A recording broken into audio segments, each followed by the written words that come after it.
요한계시록 오늘 19장 두 번째 내용이에요.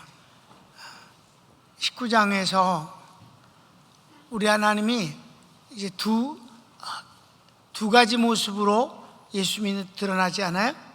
그렇게 하십니다. 그러니까 요한계시록뿐만이 아니라 모든 역사 가운데서 주님이 나타나실 때는 구원자이시고 심판자이셔요. 근데 요한계시록에서는 그 짧은 기간 동안에 구원자이시고 심판주이신 것을 명확하게 드러내는 유일한 게 요한계시록이에요. 왜? 7년뿐이 안 되는 사이에 하나님이 그 일을 이루시니까. 그래서 요한복음 14장에도 보면 심판과 구원이 드러나는데 마침내 이제 재림하시는 주님은 그 일을 향하시는 거예요. 그래서 재림하시는 주님이 제일 먼저 하시는 게 뭐예요? 이제 영광을 받으시고, 그리고 7년 대환란 동안 신앙을 지켰던 유대민족과 이방인들을 만나서 반갑게 만나셔서 뭐 하신다고 그랬어요? 혼인잔치를 하는 것을 우리가 지난 시간에 공부했어요. 혼인잔치. 여기선 주님이 너무 사랑스럽고 자상하신 분입니다. 그래서 지난번에 혼인잔치에 대한 공부를 했고, 오늘은 심판하시는 주님을 보게 되는 것입니다. 지상 재림하셔 혼인잔치 하시는 주님 앞에는 네 생물, 24장로, 천사, 천군들이 찬양하는 것으로 앞부분이 치장되어 있어요, 세레모니가. 그런데 심판하시는 주님은 재림하시는 모습부터 아주 어마어마한 용맹스러운 장군 모습, 대장 모습으로 나타나면서 그분이 마침내 심판하시는 것입니다. 자, 이제 오늘 내용을 공부하겠습니다. 4번이죠. 재림하신 심판자 예수님의 모습과 심판의 현장. 그렇습니다. 모습과 심판의 현장을 보는 것이에요. 가르치 1번. 백마를 타신 예수님의 또 다른 이름은 충신과 진실이며 공의로 심판하십니다. 그게 예수님의 모습인데 11절 읽을까요? 또 내가 하늘이 열린 것을 보니 보라 백마와 그것을 탄 자가 있으니 그 이름은 충신과 진실이라. 그가 공의로 심판하며 싸우더라. 네. 이것은 벌써 이사야서 11장에도 주님의 이 재림하시는 모습이 심판자로서 나타나는 것을 예언하고 있어요. 이사야서 한번 읽을까요? 이새의 줄기에서 한 싹이 나며 그 뿌리에서 한 가지가 나서 결실할 것이요 그의 위에 여호와의 영 곧 지혜와 총명의 영이요 모략과 재능의 영이요 지식과 여호와를 경외하는 영이 강림하시리니 그가 여호와를 경외함으로 즐거움을 삼을 것이며 그의 눈에 보이는 대로 심판하지 아니하며 그의 귀에 들리는 대로 판단하지 아니하며 공의로 가난한 자를 심판하며 정직으로 세상의 겸손한 자를 판단할 것이며 그의 입의 막대기로 세상을 치며 그의 입술의 기운으로 악인을 죽일 것이며 공의로 그의 허리띠를 삼으며 성실로 그의 몸의 띠를 삼으리라. 여기서도 주님이 여기 심판의 두 가지 모습인데 하나는 뭐예요? 하나님을 경외하고 그리고 긍휼히 여길 할 사람들에 대해서 구원의 심판을 하시고, 그리고 악인에 대해서는 징벌의 심판을 하신다는 것으로 나타나고 있다. 자, 2번. 눈은 불꽃 같고 머리에 면류관을 쓰시고 피 뿌린 옷을 입으셨습니다. 상징적이니까 무슨 의미인지 여러분 다 아셔요. 피 뿌린 옷은 주님의 십자가의 보혈을 말하는 것이에요. 자, 성경을 읽읍시다. 그 눈은 불꽃 같고 그 머리에는 많은 관들이 있고 또 이름 쓴 것 하나가 있으니 자기밖에 아는 자가 없고 또 그가 피 뿌린 옷을 입었는데. 요한계시록에 보면은 밝히지 아니하는 어떤 비밀이 있어요. 계시라고 해서 모든 걸 다 밝히는 건 아니에요. 우리도 생활할 때 어때요? 자기를 소개해도 영원히 밝히지 아니하는 부분도 있어요. 요한계시록이라 할지라도 모든 걸 밝히진 않습니다. 주님이 자기밖에 모르는 이름이 있다고 하는 것을 더 이상 밝히지 않으면 우리는 침묵하면 되는 것입니다. 주님이 입을 다무셨으면 우리도 입을 다물면 되는 거예요. 추측해서 떠들 필요가 없다는 거예요. 왜? 주님이 입을 다무셨으니까. 그게 정직하고 그리고 제대로 된 주의 종의 모습이옵시다. 여기 불꽃 같은 눈이, 여러분, 이 세상에 공산주의도 하나님은 죽었다, 없다, 없는 것을 억지로 만들어서 자본주들이 노동자들을 착취하는 것을 하나님의 뜻이라, 하나님의 섭니다, 이렇게 해서 운명적으로 받아들이게 한다고 공산주의가 기독교를 욕하지만, 여러분, 가장 무서운 것은 주님의 재림의 시간입니다. 그래서 뭐라 해서 모든 세상이 그를 볼 것이며 그를 창으로 찔른 자도 그를 볼 것이며, 아멘. 그러니까 하나님을 능멸하는 자들이, 안 믿는 자들이 제일 무서운 때가 바로 주님의 재림하시는 때, 그의 모습이 드러나는 때입니다. 그래서 요한계시록 16장은 이 재림하시는 주님에 대해서 불신자들이 뭐라고 그랬어요? 지옥 가는 것도 안 무섭다. 다만 저희 앞에 내가 드러나지 못하게 바위에 나를 짓눌러 달라, 산아 내 위에 무너져 달라. 주님을 보는 게 너무 무서운 거예요. 주님이 육신의 눈으로 보이지 않는, 그랬기 때문에 함부로 말하는 방자한 것들이 주님의 재림 때 가장 두려워한다는 사실을 알게 되는 것입니다. 불꽃 같은 눈입니다. 아멘. 네. 그 다음에 3번은 또 다른 이름은 하나님의 말씀입니다. 왜냐하면 하나님의 말씀이 만물을 창조하셨고, 하나님의 말씀이 곧 예수님이고, 그 말씀으로 우리를 구원하셨고, 마지막엔 이 말씀으로 불신자들을 몰살시키기 때문입니다. 예수님의 입으로 나오는 검이 그들을 모두 죽이니라. 봅시다. 그 이름은 하나님의 말씀이라 칭하더라. 그렇습니다. 말씀에. 그 다음에 4번, 하늘의 군대는 성도들입니다. 주님이 천사는 천사이지요. 그런데 주님이 재림하실 때 군대를 같이 데리고 내려와요. 천사가 말을 타고 주님과 함께하는 법은 없는 것입니다. 오늘 여러분 교독했잖아요. 요한계시록에 뭐라 그래요? 히브리서 1장의 14절에 뭐라 그랬어요? 천사는 하나님께서 구원받은 성도를 섬기라고 보낸 자가 아니냐라고 말씀하셨는데, 오늘 시편 91편 우리가 교독했잖아요. 뭐라고 해서 하나님이 천사를 보내서 뭐라고? 명령하사 그 모든 길에서 너를 지키게 하심이라. 천사는 성도들을 보호하고 지키고, 그리고 하나님의 명령을 받아서 인도하는 그런 역할을 하는 것이에요. 그런데 휴거된 성도들이 재림할 때 주님과 함께 재림하면서 하나님의 군대가 되어지는 것입니다. 자, 성경을 볼까요? 하늘에 있는 군대들이 희고 깨끗한 세마포 옷을 입고 백마를 타고 그를 따르더라. 상상만 해도 기분이 괜찮지 않아요? 주님 재림할 때 휴거됐던 성도들이 다 함께 주님과 함께 지상 재림을 하는 겁니다. 뭐 할까요? 그래도 칼 갖고 싸워요? 아니요. 그냥 재림만 하고 있다가 천년왕국이 시작되면 주님과 함께 왕노릇하는 것입니다.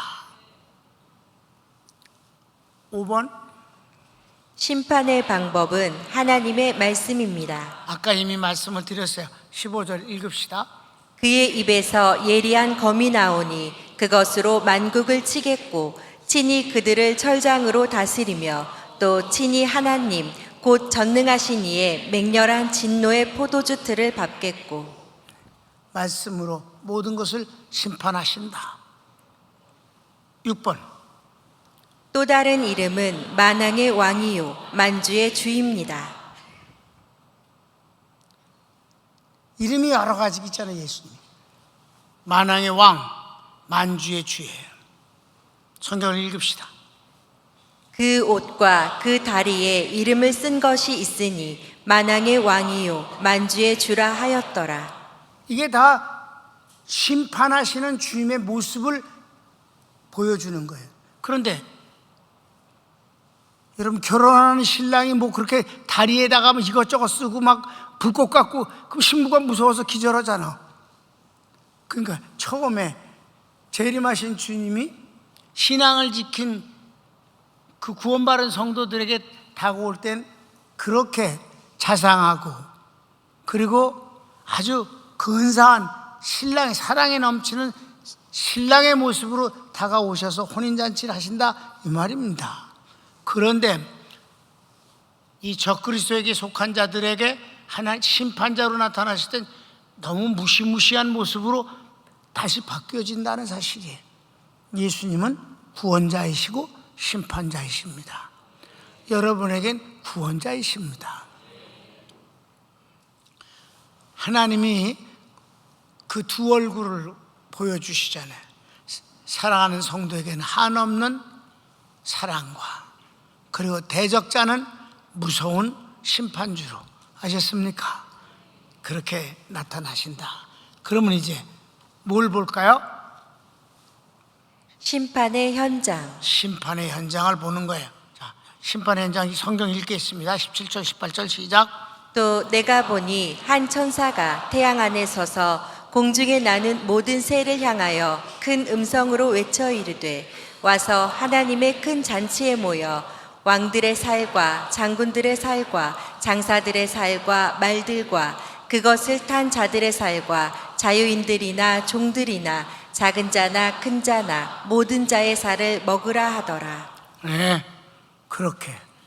여러분, 하나님의 손이 사람 손보다 무섭다는 걸 알아야 합니다. 보자. 적그리스도가 마지막으로 주님을 대적합니다. 결과는 멸망당합니다. 그래요. 이게 이제 마지막인데, 재림하시는 주님의 마지막 장면에 가르치기 1번, 적그리스도의 대적. 적그리스도의 대적이 주님이 심판하실 때 끝까지 해보려고 그러는 거예요. 이게 바로 소위 영화도 나온 아마겟돈 전쟁이라는 것입니다. 그런데 자, 성경을 읽겠습니다. 또 내가 봄에 그 짐승과 땅의 임금들과 그들의 군대들이 모여 그 말탄 자와 그의 군대와 더불어 전쟁을 일으키다가 그들은 귀신의 영이라 이적을 행하여 온 천하 왕들에게 가서 하나님 곧 전능하신 이의 큰 날에 있을 전쟁을 위하여 그들을 모으더라. 새 영이 히브리어로 아마겟돈이라 하는 곳으로 왕들을 모으더라. 아멘. 16장에서 마지막 그 대접을 쏟아 부을 때 나타나는 모습이에요. 그러니까 보충된 것이지. 아마겟돈으로 온 곳에서 재림하시는 주님과 전쟁을 해보려고 왕들을, 10왕들을 모아갖고 준비했지만, 왜 이게 중요하냐면 그 세계 그 대적자들을 한 곳에 모여서 한꺼번에 죽이기 때문에 시체 처리가 쉽다 이 말이에요. 그래서 하늘에 있는 모든 새들이 와서 이 시체를 먹으라. 여기저기서 전쟁이 일어나게 하지 아니하시고 아마겟돈이라는 곳을 모여서 하나님이 바로 그 예수 그리스도의 입으로 나오는 것을 말씀으로 전부 죽여버리니까 천년왕국을 시작하는 해 쓰레기를 빨리 정리할 수 있다는 이점이 있다 이 말입니다. 이해되셨습니까? 그렇습니다. 그래서 그 뒤에는 어떻게 될까요? 적그리스도와 거짓 선지자가 제일 먼저 지옥불에 들어갑니다. 산채로 들어가는 것은 적그리스도와 거짓 선지자 둘뿐이 없습니다. 성경을 읽겠습니다. 짐승이 잡히고 그 앞에서 표적을 행하던 거짓 선지자도 함께 잡혔으니 이는 짐승의 표를 받고 그의 우상에게 경배하던 자들을 표적으로 미혹하던 자라. 이 둘이 산채로 유황불 붙는 못에 던져지고. 산채로 죽음을 거쳐서 대부분 다 지옥 가잖아요. 그런데 산채로 들어가는 것은 적그리스도와 거짓 선지자뿐이다. 1호, 2호로 들어갔어요. 그 다음 나머지 군대들은 주님의 입으로 나오는 검으로 몰살당합니다. 다 죽습니다. 불신자들은 다 그때 죽어요. 그 수가 얼마나 어마어마하게 많겠습니까? 불신자, 지구에 있는 현존하는 모든 인간들이 죽는 것입니다. 성경을 읽겠습니다. 그 나머지는 말탄 자의 입으로부터 나오는 검의 죽음에 모든 새가 그들의 살로 배불리더라. 아멘. 그렇습니다. 이게 바로 주님의 재림의 모습이에요. 심판의 현장입니다. 그리고 구원받은 자들의 그 행복한 혼인식, 혼인잔치가 이게 재림하시는 주님으로부터 일어나는 두 가지의 모습이에요. 구원과 심판입니다. 이것은 끊임없이 반복될 뿐이에요. 여러분, 그 주님이 지금도 그 구원과 심판이 이루어지고 있음을 믿습니까? 마지막 심판을 우리가 보는 것뿐이지만 지금도 우리 생활 속에서는 구원받은 성도들에 대해서 주님이 끔찍하게 우리를 귀히 여기시고 천사들을 보내서 보호도 해주시고 주님이 직접 역사하사 치료해 주시고 지혜가 필요한 자에게 지혜를 주시며 위로를 할 자에게 위로를 주시고, 아멘.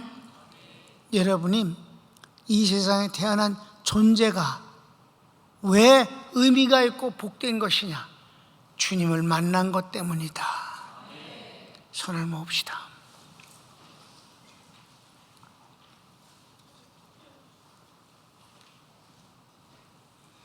여러분, 인생이 살면 얼마나 살겠습니까? 여러분, 이 자연의 세계를 혹시 보면요, 인생이 정말 더덥고 정말 나약하고 별게 아닌 것이에요. 바람에 나는 겨와 같다고 하신 말씀과 같습니다. 그래서 인생을 허무합니까? 아니요. 주님 안에 있는 나를 보면, 내 안에 계신 주님을 인해서 우리가 영생을 얻었다 하지 않습니까? 하나님, 천년이 무슨 문제겠습니까? 영원 무궁토록 주님과 함께 사는 존재가 됐음을 알 때 비로소 나의 존재가 귀하게 여기고 무한한 영광이 된다는 것을 깨닫게 된다는 것입니다. 사랑하는 여러분, 이 땅에 살아가는 지금의 내 형편과 뭐 그런 것들 좀 나간다 그러면 건방을 떨고 오만한 얼굴을 하는 것, 또 힘들면 죽을 상을 하는 것, 그렇게 하지 맙시다. 주님과 더불어 살기를 원합니다. 다 같이 주여 한번 부르기도 합시다. 주여.